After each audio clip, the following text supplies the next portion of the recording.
یمن میں ایک نئے صدارتی کونسل کا قیام عمل میں آیا ہے اور سعودی عرب اور امارات نے اس پڑوسی ملک کے لیے جس کے ساتھ کئی سال تک اس کی جنگ جاری رہی ہے $3 ارب کی مدد کا اعلان کیا ہے۔ اس محاذ پر رمضان کے دوران جنگ بندی ہوئی ہے، کیا وہ آگے تک جاری رہے گی اور کیا تبدیلیاں یمن میں واقع ہو سکتی ہیں؟ آج جمعہ کا دن اور اپریل کی 8 تاریخ ہے۔ عرب دیش کے سننے والوں کو فیض الحق کا سلام۔ یمن کے صدر عبدالربی منصور ہادی نے جمعرات کو یہ اعلان کیا کہ وہ اپنے تمام اختیارات 8 ارکان پر مشتمل ایک صدارتی کونسل یا پریزیڈنشل کونسل کے حوالے کر رہے ہیں۔ انہوں نے اپنے نائب صدر جنرل علی محسن الاحمر کو ان کے عہدے سے سبکدوش کر دیا ہے۔ پورے خلیج نے اس فیصلے کا خیر مقدم کیا ہے اور سعودی عرب اور امارات نے جو یمن کی جنگ میں فوجی طور پر براہ راست انوالو رہے ہیں $3 بلین مدد کرنے کا وعدہ کیا ہے۔ منصور ہادی نے جمعرات کو یمن کے سرکاری ٹیلی ویژن پر خطاب کرتے ہوئے اعلان کیا کہ وہ ٹرانزیشن کے مرحلے کے طور پر اپنے تمام اختیارات صدارتی کونسل کو دے رہے ہیں اور یہ ان کا حتمی فیصلہ ہے، وہ اس سے نہیں پلٹیں گے۔ ٹرانزیشن کے دوران یہ نئی صدارتی کونسل ہی یمن کے انتظامی، سیاسی، فوجی اور سلامتی سے متعلق امور کی ذمہ دار ہوگی۔ اس کے بعد یمن کی انفارمیشن منسٹری نے ان 8 ارکان کے نام کا اعلان کیا جو اس صدارتی کونسل کے رکن ہوں گے۔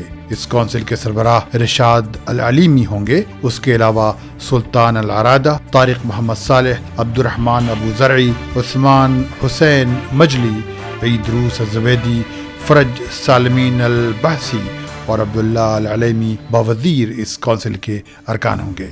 سعودی عرب کے ولی عہد شہزادہ محمد بن سلمان نے اس فیصلے کا خیر مقدم کیا ہے اور کہا ہے کہ اس کے ساتھ ہی یمن امن اور ترقی کی طرف قدم بڑھائے گا۔ یمن میں قیام امن کی یہ کوشش جو بظاہر سیاسی تبدیلی کی شکل میں نظر آ رہی ہے اور یہ $3 بلین وہاں کے لوگوں کو درپیش شدید انسانی بحران میں راحت کا کتنا سامان ثابت ہوں گے یہ کہنا مشکل ہے۔ یمن میں گزشتہ 7 سال سے حوثیوں اور سعودی عرب کی قیادت میں ایک فوجی اتحاد کے درمیان جنگ جاری رہی تھی جس کی وجہ سے دنیا کا سب سے سنگین انسانی بحران پیدا ہوا ہے۔ اقوام متحدہ کو یمن میں جنگ سے متاثر لوگوں کی مدد کے لیے $4.3 بلین کی ضرورت تھی، لیکن وہ $1.3 بلین ہی اکٹھا کر پایا تھا۔ سعودی عرب اور امارات نے مل کر $3 بلین یمن کو فوری مدد کے طور پر دینے کا اعلان کیا ہے۔ یمن میں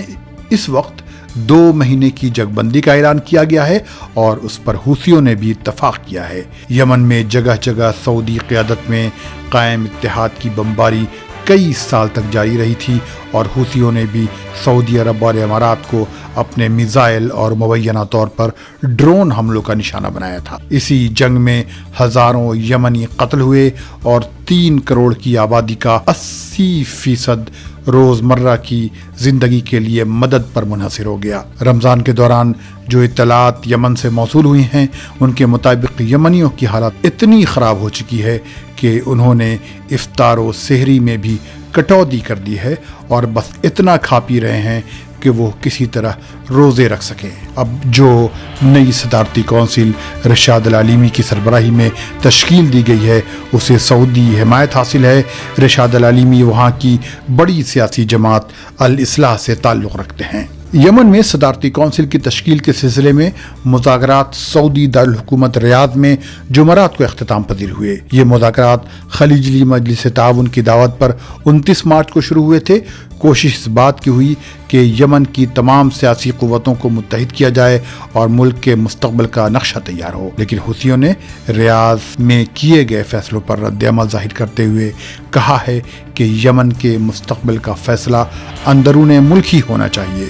حوثی جنگجوؤں کے ترجمان محمد عبدالسلام نے سوشل میڈیا پر اپنے رد عمل کا اظہار کرتے ہوئے ان مذاکرات اور فیصلوں کو مذاق قرار دیا۔ انہوں نے کہا کہ دشمن ممالک یہ کھیل کھیل رہے ہیں۔ باوجود کہ خلیجی مجلس تعاون یعنی GCC، اسلامی تنظیم تعاون یعنی OIC اور عرب لیگ نے یمن میں نئی صدارتی کونسل کے قیام کا خیر مقدم کیا ہے، حوثیوں نے اسے یکسر رد کر دیا ہے۔ اگر آپ نے اب تک یہ چینل سبسکرائب نہیں کیا ہے تو اسے فوراً سبسکرائب کر لیں، ساتھ ہی بیل آئیکن پر بھی کلک کر دیں تاکہ آپ کو اپڈیٹس وقت پر ملتی رہیں۔